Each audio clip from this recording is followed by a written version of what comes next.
Ce soir, au match de la vie, l'amour chez les artistes. 20 ans d'écart entre les conjoints. Des recettes pour l'amour.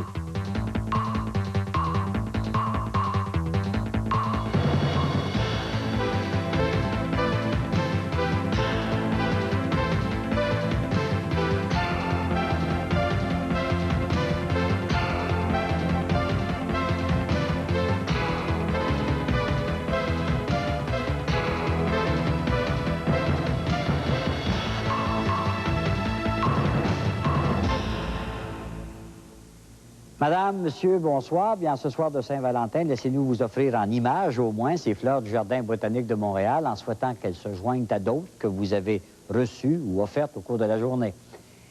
Le dictionnaire s'avoue toujours incapable de nous expliquer comment il se fait qu'un prêtre romain du nom de Valentin, qui a été martyrisé au 3e siècle, soit devenu, depuis le 15e siècle, le saint patron des amoureux. Mais ce soir, les amoureux du monde entier s'en foutent pas mal. C'est fête, et à cette occasion, nous vous avons préparé une émission chocolat.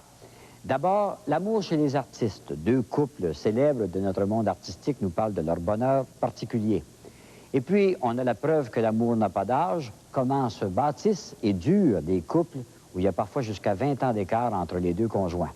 Et finalement, toutes ces fameuses recettes pour réussir ses amours, qui les pense, qui les écrit et qui les utilise. À tout de suite.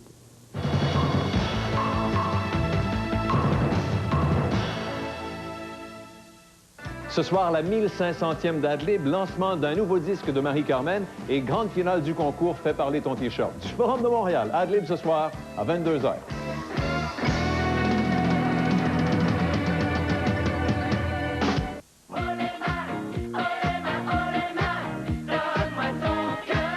Voici comment on se parlait d'amour avant qu'on écoute les conseils d'experts. Club Med. Et si c'était ça la vie?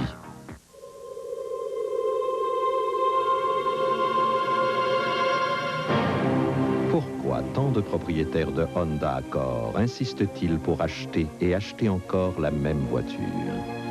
À cause de sa maniabilité exceptionnelle? De son moteur hautement perfectionné? Ou est-ce la satisfaction de savoir que sa valeur de revente a une nette tendance à pencher avantageusement en leur faveur? Quel bel équilibre!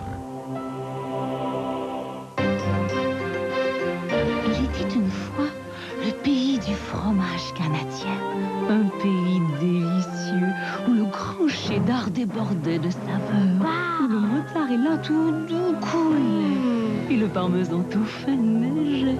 Il y avait aussi de savoureux petits fromages frais. Encore une histoire, maman. Non, non, non.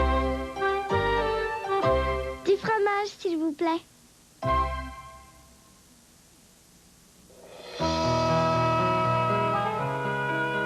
Dans 10 ou 20 ans, l'économie sera toujours changeante, les marchés seront toujours imprévisibles et les gouvernements seront ce qu'ils sont. Mais rien de tout cela ne vous affectera à cette altitude. Vos objectifs financiers sont à votre portée. Fonds mutuel Trimark, mieux placé pour performer. J'aime pas ça, maman. Mais tu peux pas être un chat toute ta vie. Oh non. Ça va pas m'égratigner la peau, ça? On va voir. C'est doux. Voici un papier hygiénique aussi doux qu'un mouchoir. Nouveau Royal Ultra. Fais attention. C'est très doux. En s'inspirant de la douceur de nos mouchoirs Ultra, nous avons créé le nouveau papier hygiénique Royal Ultra. Tu vois bien que c'est doux. Je vais être un lapin maintenant. Nouveau Royal Ultra. Un papier hygiénique si doux qu'on dirait des mouchoirs en rouleau. C'est donc amusant de courir partout. Mais votre couche peut bailler, elle. Oh, Michel. Ouais. Et c'est pas très confortable, une couche qui baille. Hein, Sophie? Non. Essayez celle-là, les copains. Les nouvelles Pampers Stretch ultra ajustées. Les premières couches minces avec des côtés doux et extensibles qui s'ajustent au mouvement. Maintenant, quand on bouge beaucoup, Pampers Stretch, elle, est bien ajustée. Donc, on peut être bien à l'aise en jouant. Avec les nouvelles Pampers Stretch extensibles, bébé joue bien à l'aise.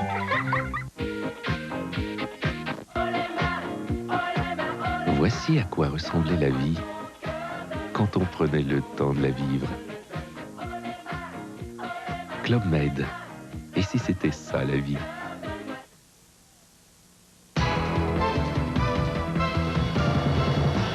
On n'a qu'à mettre les pieds dans un décor de téléroman comme celui-ci de Chambre en ville pour sentir non seulement l'énergie qu'y ont déployé les comédiens et comédiennes, mais parfois ce qui peut rester dans l'air des émotions amoureuses qu'on y a jouées, des aveux, des secrets, des joies, des peines.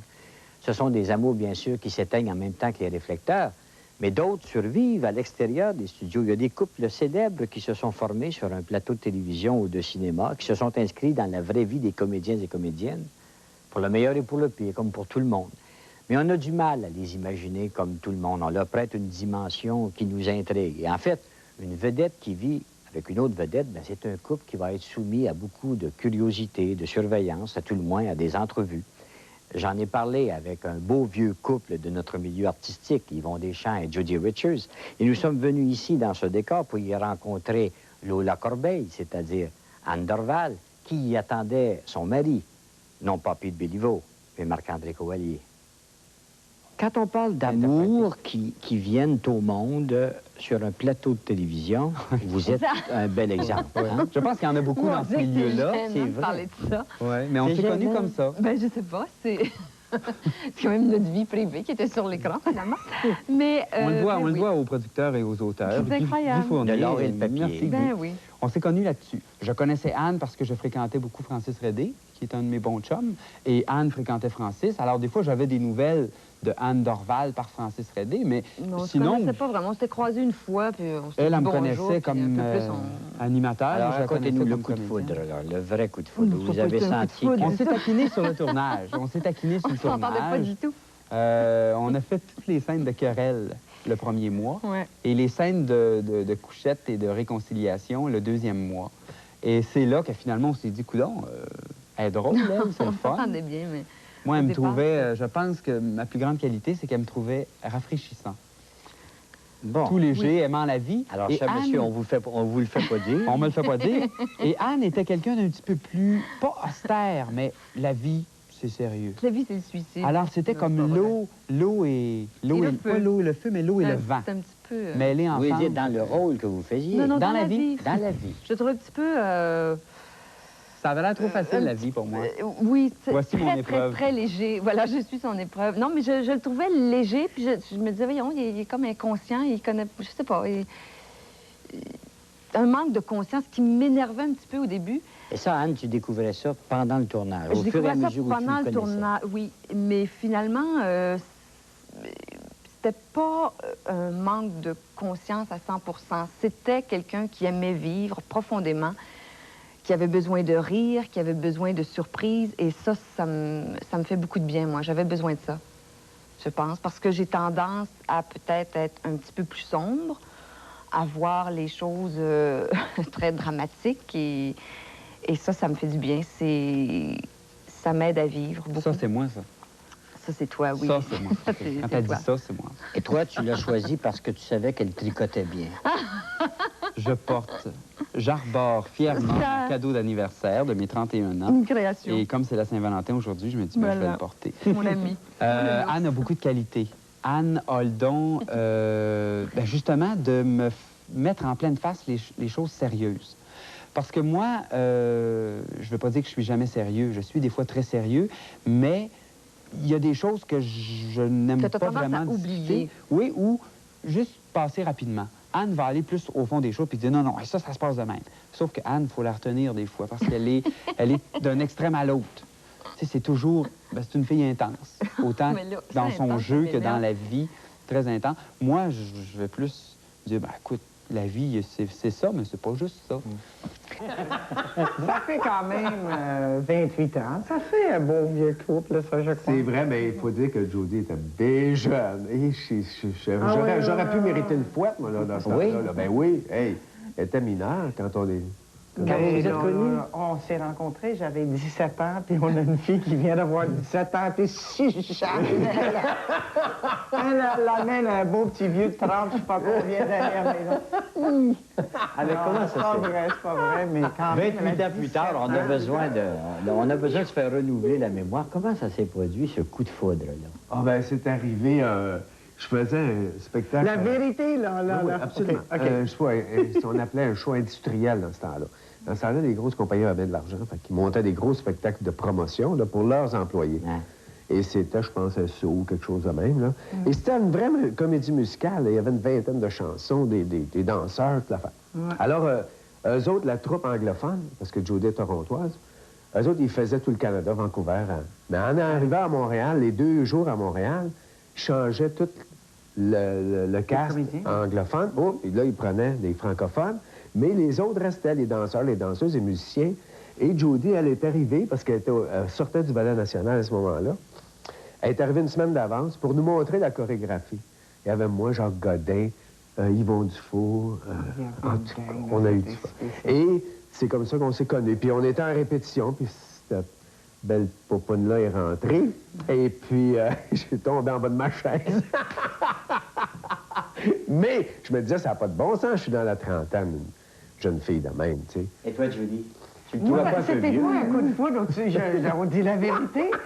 J'ai regardé autour, j'ai dit, Jean Godin, OK, je dis, non. Et puis, Yvon Dufour, ben, un petit peu tard. Et puis, Yvon Deschamps, alors, il était bien mec dans ce temps-là. Mais dans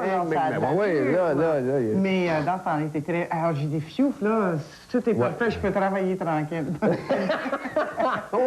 Mais c'est vrai, à 17 ans, on dirait que ça nous emporte tout de côté. J'étais là pour travailler.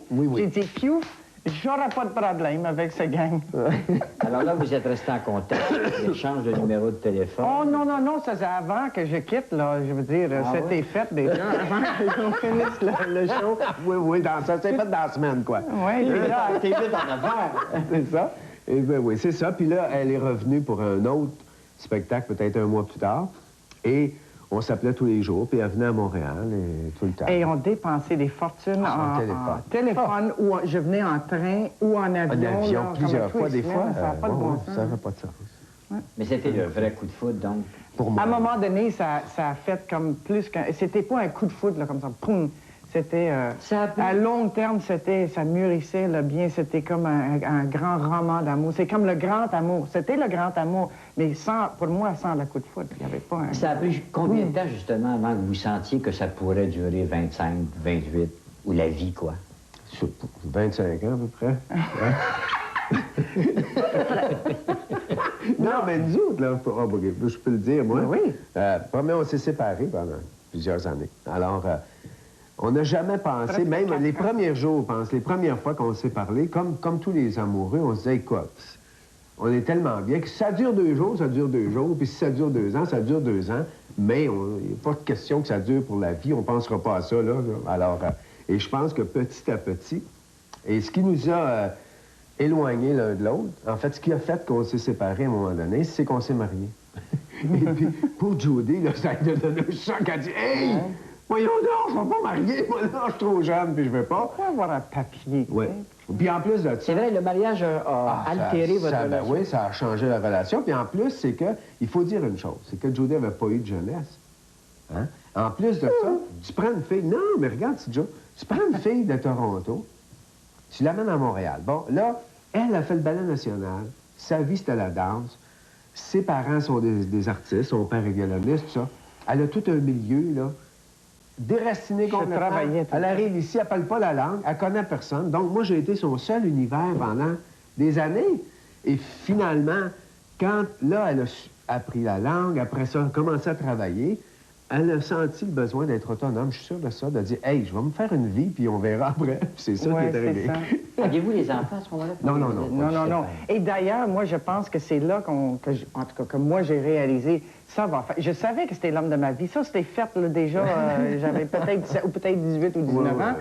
Mais on s'est séparés. Quand on est revenu, c'est moi qui a frappé à sa porte et j'ai dit, là, je serais prête à avoir des enfants. Tu sais, dans le sens que là, il y avait un bout à vivre. Puis là, c'est la suite naturelle. Puis c'était là, je pense que pas un déclic, mais que j'ai dit, c'est pour toujours. Il y a une autre chose que le public, je suis sûr, veut savoir. La réputation des artistes. L'infidélité. Par exemple, prenons votre cas. Vous vous êtes connu sur un plateau de télévision. Anne travaille actuellement sur ce plateau-là où nous sommes même. Elle aurait pu tomber en amour, non pas avec Pete Béliveau, mais avec Francis Reddy. Ce n'est pas arrivé. Non, mais je me suis arrangé pour... Ça peut pour... arriver dans les années qui viennent. Je me suis arrangé, moi, pour tomber en amour avec Francis avant elle. Alors, elle ne voudra pas me le voler. Non, effectivement, c'est un milieu dangereux. C'est un milieu de travail plus dangereux qu'un autre pour ça, pour une chose. C'est qu'on va au bout de nos émotions. On est appelé à jouer des passions. On n'est pas obligé d'être passionné pour vrai, mais on a à le simuler, à le jouer. Quand j'ai rencontré Anne Dorval dans L'Or et le papier, on avait des scènes d'engueulade, puis on braillait, puis tout ça. Puis après ça, c'était toutes des scènes de consolation, puis les scènes de lit.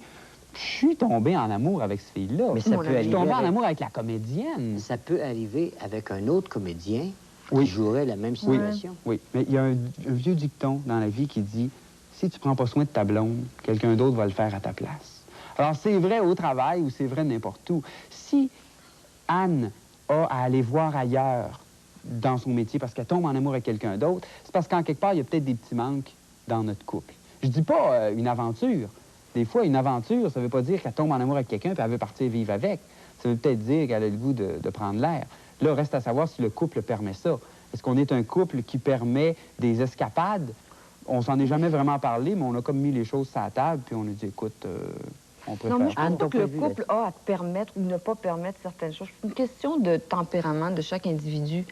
Mais est-ce que ça pourrait arriver encore, dans 4 ans, dans 5 ans? Ben moi, je l'imagine pas. À travers ton métier, que tu rencontres un comédien, où tu joues des scènes à peu près semblables qui t'ont conduit à l'amour avec Marc-André et que ça se reproduise. Moi, je l'imagine pas, non. Tout se peut, mais je l'imagine pas. J'ai eu à tourner des scènes d'amour avec d'autres personnes depuis que je le connais, puis... bon, des garçons que je peux trouver gentils, qui sont charmants, qui sont beaux, mais... Mon cœur est déjà pris. Je suis éprise de quelqu'un d'autre. Est-ce que c'est plus dangereux, plus risqué pour les artistes, justement, de faire une autre rencontre, peut-être un jour ou l'autre? Avez-vous pensé à ça? Est-ce que c'est plus dangereux, par exemple, pour quelqu'un qui va travailler dans un bureau ou ailleurs? Non, non. D'ailleurs, je vais vous dire que ça, c'est plutôt le contraire. Oui, arrête. Tu peux rien faire. Je veux dire, tu peux pas... Je veux dire, tu rencontres toutes sortes de monde, mais je veux dire, t'es dans l'œil public. Là. Je suis très candide. Oui, absolument. Je veux dire, tu peux pas rien faire. Ben oui, tu dis, écoute, bon, tes priorités... Tout le monde le sait. Tout le monde le saurait. Peux-tu aller manger dans un petit restaurant tranquille le soir avec quelqu'un en cachette? Pas en tout. Le couple te connaît. Les gens autour, ils font « Bonjour! » Je sais pas, je fabule, mais j'imagine... À chaque fois, je me fais prendre. Là, tu sors des crayons et tu fais semblant que c'est du travail. Non, mais vraiment... Ça rajoute une pression, là, chez le couple. Ben, il y a ce côté-là qui est plus difficile. Les gens vous forcent ensemble. Ouais. Mais oui. Non, ils ne nous forcent pas ensemble. On est ensemble parce qu'on veut être ensemble, mais c'est comme un public au complet qui fait... C'est ça, t'as bien des pop-up des moments. C'est ça. Tous les Québécois sont nos parents. Sont nos parents puis ils nous gâtent. Mais en même temps, à cause du caractère de Jodie, qui est, comme je dis, une femme hyper indépendante et autonome, moi, ça a été un peu plus long à arriver à ça, mais nous autres, on compte pas sur l'autre, pour rien. À rien, comprends-tu? À rien. On vit notre vie, nous autres.